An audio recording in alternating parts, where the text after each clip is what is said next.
Hello children, good morning everyone. So this is your Priya ma'am and today we are going to discuss history in social studies. History chapter 2, that is nationalism in India. Okay children? So today we are going to discuss about history chapter 2, nationalism in India. So children, what is nationalism? Do you have any idea guys? What is nationalism? Can you see the image now? So this is nationalism. Nationalism is the feeling of oneness among the people living in a territory. Nationalism is the feeling of oneness among the people living in the territory. It means nationalism refers to the feeling of individuals and also common consciousness. So nationalism is referring purely on depends on the feelings of individual person as well as common consciousness of people which emerges when people living in a common territory share the same historical, political and cultural backgrounds. It means the people who are living in the same territory, same boundary, same territory, same place, same countries or same states. We are proud to say that we are Tamilians, right? The same, everybody will be having love on their states, on their places, right? Village or town or state or country. And also we are proud that to say that we are Indians. That is the nationalism. It means it may be it may depend on individual also or it may depend on the community based also, common people. So here nationalism refers to the feeling of oneness and common consciousness that emerges when people who are living in the same community, people who are living in the same territory, who share their religious concept, historical backgrounds, political backgrounds and also cultural backgrounds. This is a simple definition for nationalism. And people may be speaking different languages. For example, India, right? We Indians, we speak in different languages. People may speak in different languages, but the love for their nation keeps them together. People in Tamil Nadu will speak in Tamil, people in Andhra Pradesh speak in Telugu, people in Kerala speak in Malayalam. So different languages differs according to the different states, right? But all are Indians. Here we stand as Indians when it comes to the nation. So whatever the languages differ, whatever the cultures differ, whatever the religious beliefs differ from and compared to these persons from these persons, the love for the nation remains the same and that love for the nation keeps them together. So this is the definition for nationalism. Okay children? Yeah. Next. Now look at the picture of First World War. The First World War broke out in 1914. The First World War broke out when? In 1914. First World War created a new economic and political situation in India. First World War created a new economic and political situation in India. First, let me read these points and I'll explain you in detail. Okay. The British imposed war expenditure on India.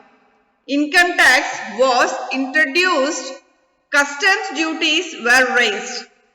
Prices of essential goods doubled during the war period. Forced recruitment was made into the British Indian Army. Crop failures resulted in shortage of food materials. Influenza epidemic spread in many parts of India. Millions of people lost their lives.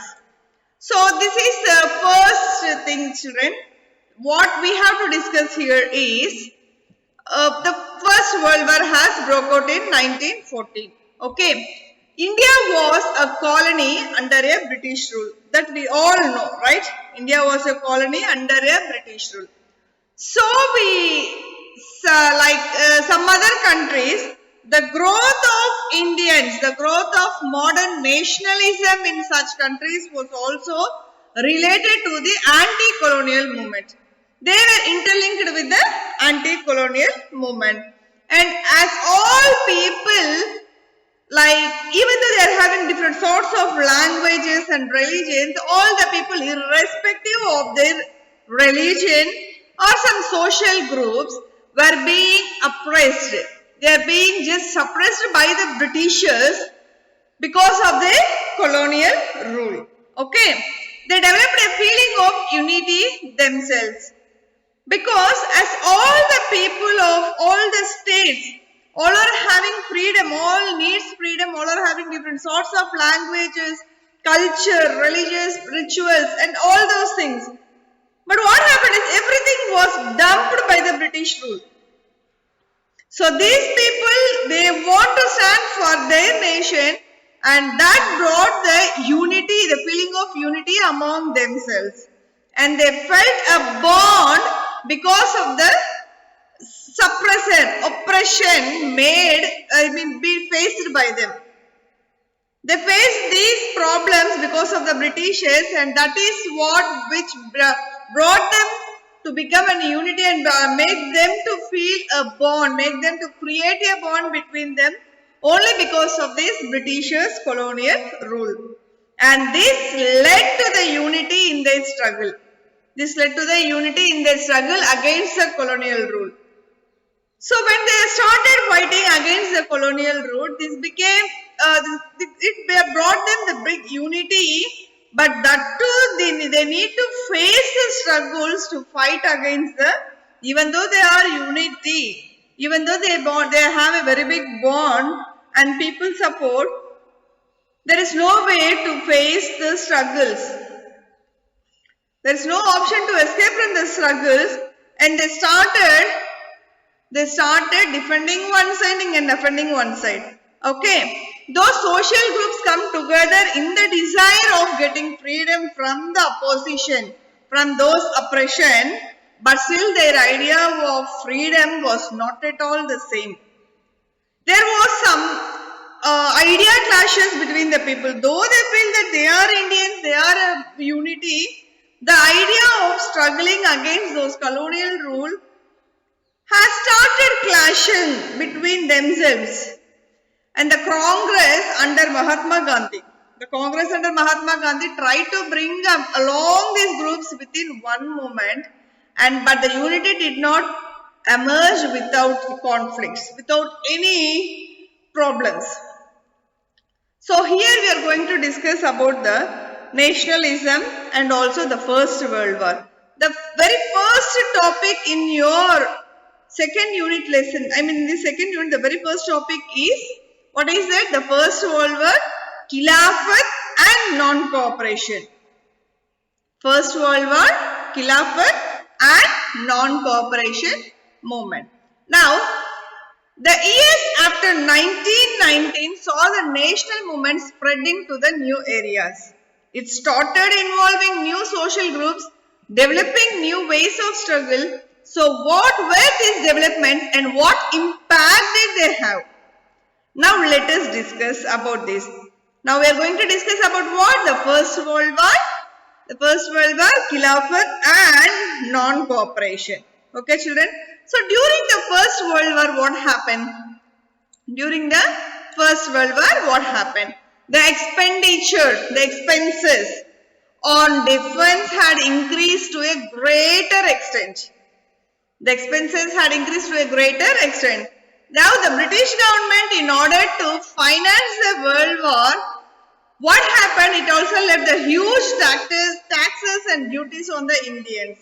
As this British government, in order to finance, they need some financial help for the World War.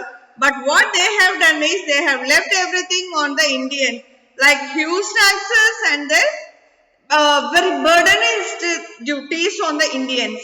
And during this war, 1913 to 1918, the war was between 1913 to 1918. The prices of the goods doubled up. The prices of the goods doubled up. And all this led to extreme hardship for the common people. And the reasons behind the anger of the commoners was the forceful recruitment of the villagers into the army.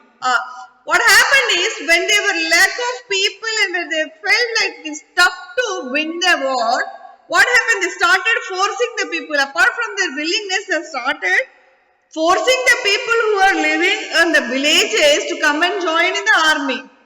And in the year 1918 and 1919 and the year 1920 to 21, situation became worse.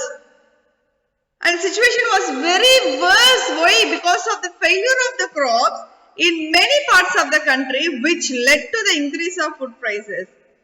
And what happened during the years between 1918 to 1919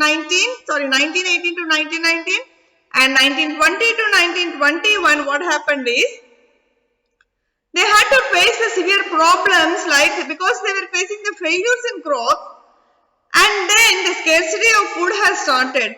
Once the scarcity of the food has started, the increase in the food items, the increase in the price of the food items has also increased. When the cultivation has decreased, the increase in the price of the food has increased. Now what happened is, later on people faced the epidemic of influenza. As per the census, as they took the census in 1921, 12 to 13 million people died. 12 to 13 people died because of the famines and the epidemics. What happened? 12 to 13, the year 1921, 12 to 13 million people died because of the famines, scarcity of food and diseases. And the people of India, what happened is, the people of India thought that once the war will end, their hardships will also come to an end. They were just hoping that when the war will going to be end, when the war gets end. These people of India were awaiting for the war to get end.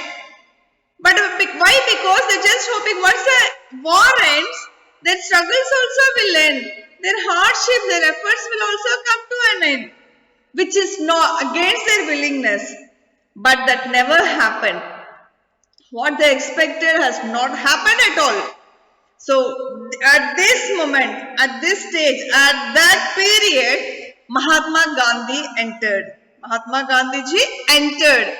He appeared as a new leader for everyone who always suggests a good way of his ideas, some innovation ideas, some new ways to struggle against the British rule.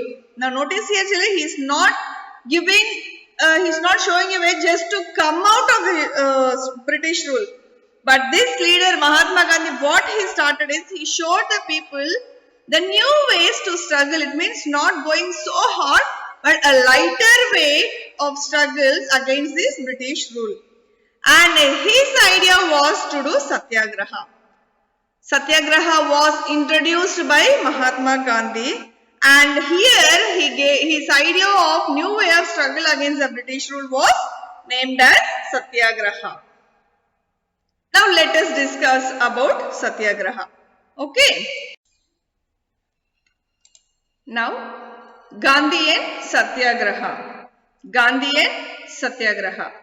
Gandhiji came back to India in 1915. He returned to India in 1915. He introduced a new powerful method of struggle called Satyagraha. As we have discussed it just a second earlier, Gandhiji only used and introduced a new powerful method, a new way of struggle called Satyagraha. Okay, now next one. Satyagraha. Satyagraha literally means holding on to truth or truth force. Satyagraha means holding on to the truth or truth force. It was a non-violent struggle introduced by Gandhiji in the Indian national movement. It persuades the opponent to understand the truth. It is if the cause was true and if the fight was against injustice, then physical force was not necessary to fight the oppressor. Hunger strike, peaceful demonstrations, strike-hostile and non-cooperation with the government are some methods of satyagraha. Now, if we discuss regarding this, children, Mahatma Gandhi came back to India in January 1915. He returned to India in January 1915. And before this, he used to live in South Africa. Where Gandhiji lived, he used to live in South Africa. And there he gained success in fighting against the injustice and racial discrimination. Racial discrimination means the white people showing their differentiation between the black people and their domination over the black people, right? That is called racialism. And now, Mahatma Gandhi, earlier he lived in South Africa and there he fought and he was successful against the injustice and racial discrimination which had happened in South Africa. And now he came back to India in the year 1915. Now what happened is, for this, he chose a new method. What happened? He chose a new method of mass agitation. Mass agitation, but in peaceful manner. And here in India the situation is different. So he want to fight against the British rule in a mass, a very big group, but in a non-violent movement, in a non-violent method. Okay, in a peaceful manner. And this way of struggle is called satyagraha. And the idea of satyagraha, it laid an emphasis, it laid its impact on the power of truth and where it needs to search the truth. This satyagraha is needed to search for the truth or to fight against the false thing, only to fight for the truth. And the main philosophy behind the idea of satyagraha was that if the cause was true and the struggle was against injustice, then there was no need to apply physical force to fight against the oppressor. So what is the main cause of satyagraha? If the fight is really true, if the fight is really against the injustice which is happening, then there is no way to fight physically, because the truth is on our side, so we can fight in a non-violent method, right? And the battle could be won through what? Non-violence, like by appealing to the conscience of the oppressor. People, including the oppressor, were convinced to see and accept the truth. Later, the people who were involved, the Britishers who were involved in this act, when seeing this non-violence method, they also got pleased. They got convinced by seeing this. Then Mahatma Gandhi believed that this dharma of non-violence could unite all Indians. And when he felt that in one area the people of those rulers had been convinced with this non-violence method, then Mahatma Gandhi felt, okay, this type of method is really working good without hurting their nations and the oppressors also.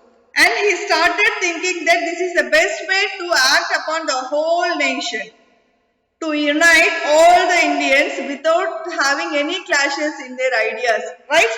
Now, after his arrival, when he came back to India in the year 1915, Mahatma Gandhi, he successfully carried Satyagraha movement at different states, different places.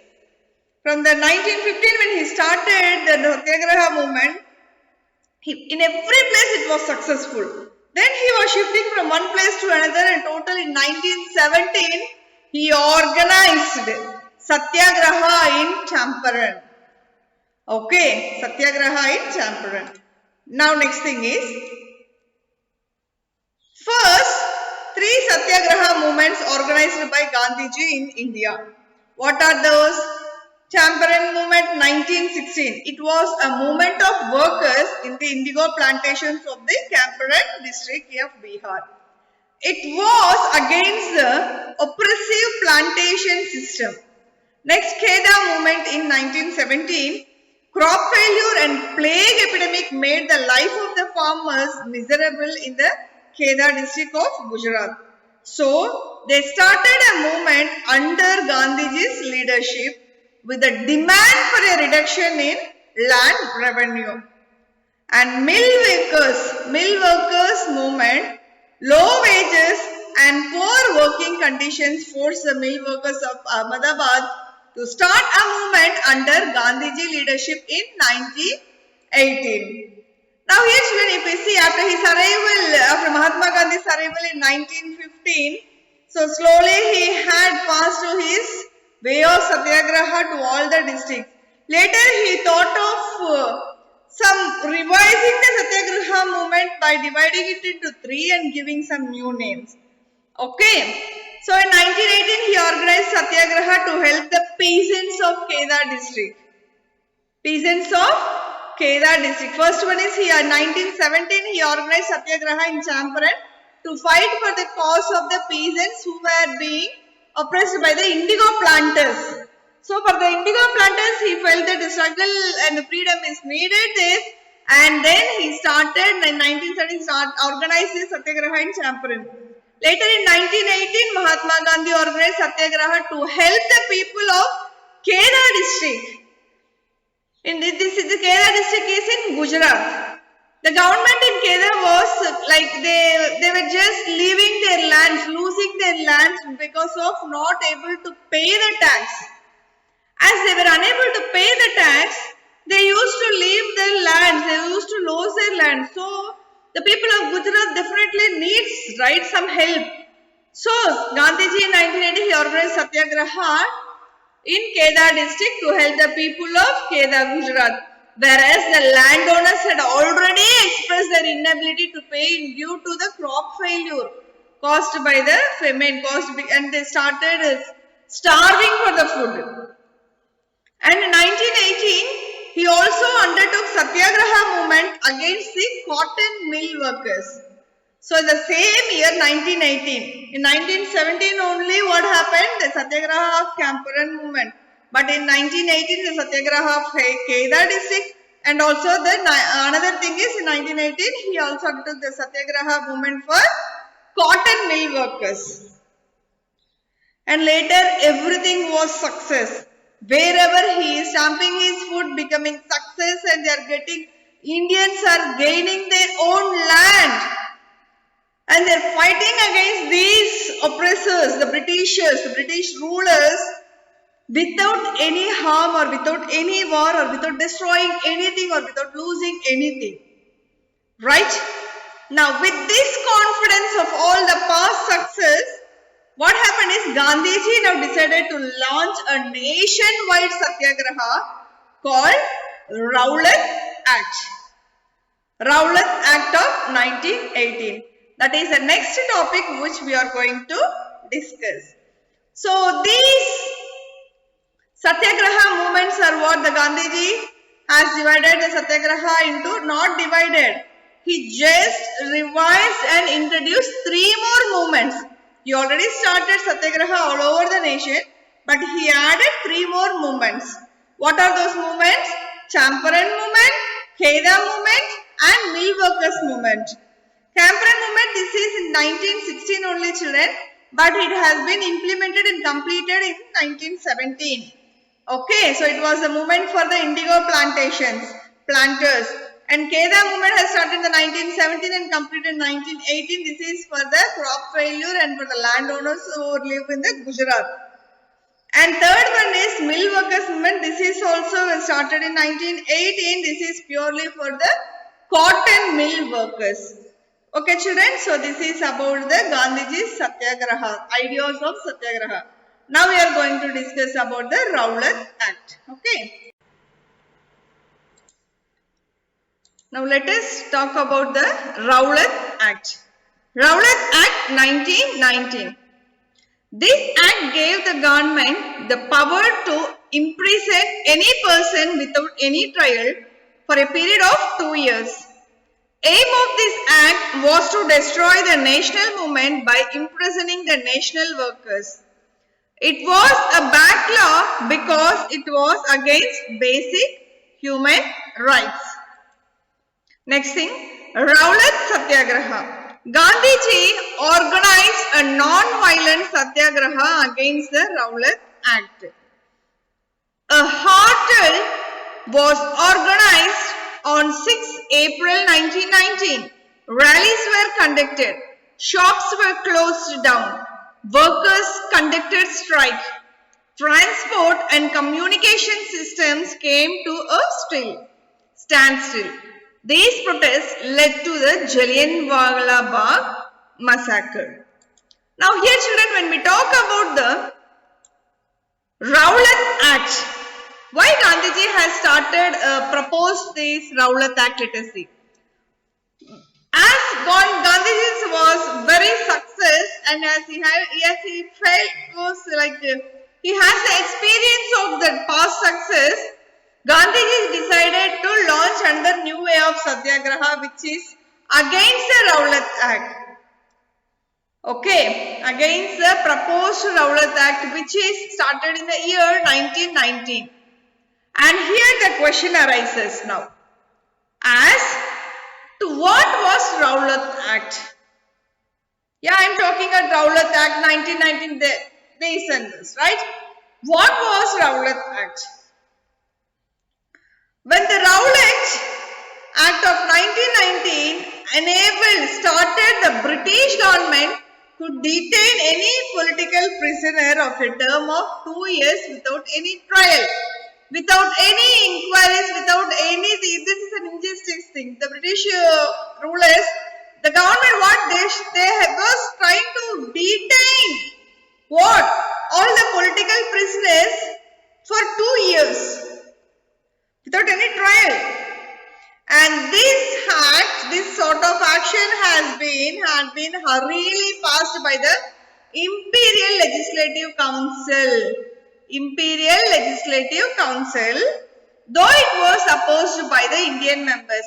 Even though the Indians were not ready to accept this sort of act, but the people of the British government and when they passed this to Imperial Legislative Council, they started doing an act.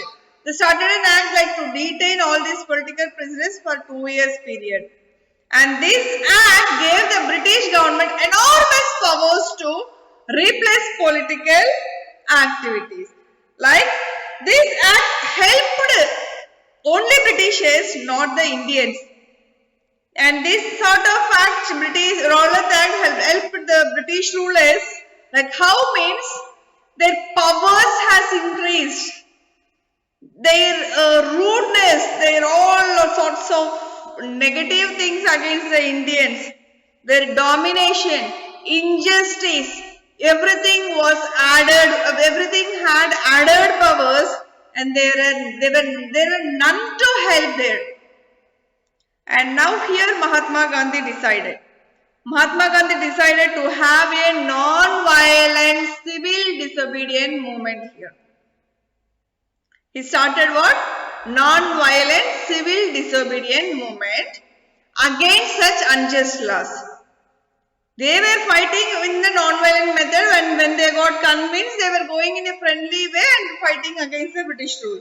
But here when they got additional powers, additional authorities and started doing injustice, now Gandhiji has another plan that is called non-violent civil disobedient movement against those injustice laws. And now here he decided to begin it with a hostel on April 6th. Rallies were organized in various cities. Rallies means like keeping the flags and walking here and there shouting for justice, right? Those rallies were also organized in various cities. Workers of the railway workshops went on strike. People who are working in railway workshops, mechanics like such things, they also went for strikes without doing any work. They started fighting against non-violence with like joining the rallies. In order to suppress this uprising, the British government decided to clamp down on nationalists. So to stop these strikes and fight this act from the Indian side, now the British government started what? They started to suppress. They want to clamp it, lock all the nationalist people, the important people who were started fighting against their rule. Now the government started picking up local leaders from Amritsar, and Mahatma Gandhi was barred from entering Delhi.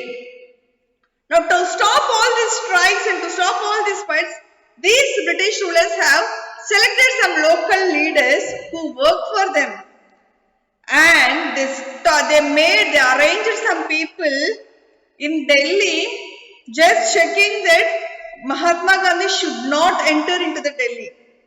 Their way is blocking Mahatma Gandhi entering the Delhi. Okay. Now on 10th April, the police took a harsh step of firing upon a peaceful procession in Amritsar. So on 10th April, the government who belongs to the policemen who belongs to British, they started firing for the people who were fighting peacefully also in Amritsar. This provoked people, resulting into attacks on banks, post offices and railway stations. Our Indians were following Mahatma Gandhi's way, like non-violence method. When they were following the non-violence peaceful way also, when the politicians started fighting and killing our people, now our people had started showing their aggression, and they started attacking the police stations and also banks and also railway stations, post offices. Those are the main ways of government purposes, right? Yes. Now the government imposed martial law, which means that there would be a direct military control of normal civilian functions. General Dyer was given the command, and this General Dyer gave a command that when they also started attacking against these government places, he entered the military control for normal civilian functions also. Okay, now next what happened is Jallianwala Bagh. Let us say about Jallianwala Bagh now. Jallianwala Bagh massacre. On 13 April 1919, a public meeting was organized at Jallianwala Bagh in Amritsar to protest against the arrest of national leaders. Many villagers who came to attend a fair were also present in the park. General Dyer reached the meeting place along with the British troops. He ordered the troops to fire. The firing lasted for nearly 10 minutes. More than 1,000 people were killed and many were wounded. This incident is called Jallianwala Bagh massacre. Jallianwala Bagh massacre. The next thing is Khilafat movement. It was a movement organized by Muhammad Ali and Shaukat Ali brothers. The aim of this movement was to protest against the injustice done to Turkey by Britain after the First World War. The Turkish Sultan had the title of Caliph. The Muslims considered him as a spiritual leader. So many Muslims joined this movement. Now coming to the explanation part, children. Here Mahatma Gandhi decided to have a non-violent civil disobedience movement, as we had discussed earlier. Now on April 13, 1919, the mass crowd has gathered in the enclosed ground of Jallianwala Bagh. Some had come to protest against the new laws and measures of the government. Some people has come to fight against the laws and measures of the government, and some had come to attend the Baisakhi fair. We will just discuss what is Baisakhi fair. Okay. Now a very big crowd has come in the 1913 April. That was divided into two, and some of the people were started fighting against those laws and stupid rules and measures of the government, and the remaining have started they came to attend the Baisakhi fair. Some of those who had come to attend this fair, they were outsiders, and were not aware of the military martial law imposed in the area. The people who came only to attend the Baisakhi fair, they don't know what is happening here, they don't know about that police and military forces were started firing them. They don't know anything, they just entered there. Dyer blocked, General Dyer we have spoken, right? Dyer blocked the exit area and opened fire on the crowd. So when these people entered to attend, they're just outside people, they're not belonging to that area people. They just came inside, only to attend the fair only. But they're not aware. But what happened is this General Dyer, he just blocked all those main areas from not escaping. The people has no way to escape. The people are not able to find. They are not aware what is happening, why the people are blocking, what is happening here. But without any justice, without any need of explanation, these General Dyer started firing on those people. And what happened? Hundreds of men and women were killed in this. Hundreds of men and women were killed, including the children who came to attend that. Later, Dyer, this idiot, the General Dyer declared that his objective behind the massacre was to create terror in the mind of Satyagrahis. What he explained, he killed all the men and women, even the children who attended this fair. He killed everyone blocking the exit ways. Later, he is giving a stupid explanation that he has done that only to create a fear, terror in the other people's minds. He knows that these people are not the people who are fighting. The people are others. They are other people who are fighting for their struggle, freedom struggle. Okay. These are from outsiders. But he wants to show his power on the innocent people only to create a terror and fear on those people. That is why he killed these innocent women and children. And soon the news about the Jallianwala Bagh broke out. Everybody came to know about this injustice which had happened. Crowds took to the streets in many North Indian towns. There were strikes, protests, clashes with the police. Even the government buildings were also attacked. And to this, the British government responded in very brutal manner. People were both physically and mentally tortured, and the nationalists were humiliated as they were forced to rub their noses on the ground, crawl on the streets and salute to all Sahibs. So when everybody came to know about this brutal things that they have killed, the Jallianwala Bagh incident, all the people in the North India they were just bursting out their anger towards the injustice happened to those people. They have started their rallies, protests, fight, wherever they are seeing the government people, they started attacking. And these are barehanded. But the government people have always weapons.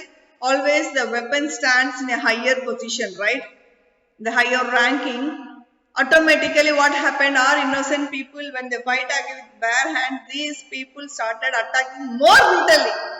Like they used to hurt them physically, they used to hurt them mentally, like grabbing their money and attacking the females of the family. And then they used to kill some nationalists who are fighting against them. And also the nationalists who were the leaders of those groups who were fighting, those leaders, they will make them to rub their nose on the ground and crawl on the ground and just give salam to those leaders. This is what happened. And not only this, people were flogged. They were beaten to death. And the villages, like around all this, Gujranwala in Punjab, and it is now in Pakistan, children, they were bombed and killed. On seeing the violence being spread, Mahatma Gandhi called off the movement. So when he saw that everything was, Mahatma Gandhi noticed that People were losing lives and suffering a lot. Then Mahatma Gandhi stopped this act. And Mahatma Gandhi, when he stopped this movement, though the Satyagraha was a widespread movement, it was restricted to cities and towns only. Therefore, Mahatma Gandhi decided to launch a more broad-based movements in India. At this moment, he also thought of bringing Hindus and Muslims together so as to make this movement strong and realistic. To make the movement strong and realistic. And during the First World War, the Ottoman Emperor of Turkey was also defeated by the Britishers. And he was known as the Khalifa. He was known as the Khalifa, a spiritual head of Muslim world. He is also called as the spiritual head of the Muslim world. And news was spread that Khalifa was forced to sign a harsh peace treaty by the Britishers. This had caused anger among the Indians. And what happened is, it was restricted, as we have discussed, it was restricted only to the cities and towns, children, okay? But to make it work effectively, this person decided to take up the Khilafat issue. So what is the Khilafat movement? Now we have read there, right? What is Khilafat movement? Let me read the points again. Khilafat movement means it was a movement organized by Muhammad Ali and Shaukat Ali. They both are brothers. And the aim of this movement was to protest against the injustice done to Turkey by Britain after the First World War. The Turkish Sultan had the title of Caliph. The Muslims considered him as their spiritual leader, so many Muslims joined this movement. Okay, now for this explanation is, and during the First World War, we know that Khalifa is spiritual head of the Muslim, right? So these things of these Britishers, it has caused anger among them. It has created anger among the people, mainly the Indian Muslims only. And they started to defend the Caliph's temporary, the powers. A Caliphate movement committee was also formed in Bombay. It was formed in Bombay to fight against it, and it is in the year March 1919. By whom? Muhammad Ali and Shaukat Ali. They both were brothers. Both the brothers discussed with Mahatma Gandhi, Muhammad Ali and Shaukat Ali also discussed with Mahatma Gandhi about the possible ways for the united mass action, not individual or state-wise actions, united mass actions to fight against this issue, to get rid of this issue. And Gandhiji also find it as an opportunity to bring both Hindus and Muslims united together for the united national movement. Okay. So in Calcutta session of Congress, what is this? So the Calcutta session of Congress in September 1922. So this session of Congress in 1920, what happened is, this Mahatma Gandhi, he convinced the other leaders also for this movement and non-cooperation movement. And at that period only non-cooperation movement was also started. Okay. And it was supported by whom? Khilafat as well as Swaraj. Both Hindus and Muslims supported them. And till now, we have come to know what Satyagraha was, right? Everything, the Satyagraha, types of Satyagraha, how all the people helped them, how it has started, in some places how it got failed, and what all the movements had called out by the Mahatma Gandhi, what has been successful later, how Indians like Muslims and Hindus came together and united together to form and also to bring it in action like national movement. Everything we had discussed, right children? Now what happened is, how we have learned it, we have learned only about the Satyagraha, how the Satyagraha was, what the Satyagraha was, and how it was organized. And we have also learned about the idea of non-cooperation movement, Khilafat movement, Jallianwala Bagh massacre, and all the Swaraj and Khilafat support to the people. And now, here comes, we have discussed everything clearly, but what is non-cooperation? What is non-cooperation? And why non-cooperation was chosen by our Mahatma Gandhi? And what was the purpose? What is the reason? What is the cause for Mahatma Gandhi to launch this non-cooperation movement also? That we are going to see in non-cooperation movement. That is, what is a non-cooperation movement? Why the non-cooperation movement is launched? And what is the reason behind that? Okay. So till that we have discussed about the non-cooperation movement, about the detailed structure of Satyagraha. Isn't it, children? Yes. So children, with the detailed description of Satyagraha, we have ended the session 1. So for this session, this is our discussions about chapter 2, Nationalism in India. And we have discussed about the nationalism in India and how Satyagraha was introduced by Mahatma Gandhi. Okay. Now read the lesson, each and every line, word by word, line by line. Read and understand the lesson, children. So this is your today's activity. Collect and write minimum 10 points on Gandhiji's struggle in national movement. So I am not asking you to write about Gandhiji's biography, autobiography, right? Okay. I want you to collect and write only minimum 10 points only about Gandhiji's national movement, Gandhiji's struggle in national movement. I need only 10 points only on the struggle or national movement. Who was Gandhiji's? Write it and post it in the group. Children, don't post the classwork content in the group, ma. Post only the activities. Classwork content we will ask you to submit one day for direct correction. Okay. So because of this, some are posting only classwork and not submitting the assignments. So post only the activities given by your teachers in the group sharply at 7 p.m. Okay, children. So with this, we have ended the session. And let us meet in the tomorrow's session. Okay, guys. So thank you. This is your Priya ma'am signing off from Alpha Group of Institutions. Okay, children. Bye.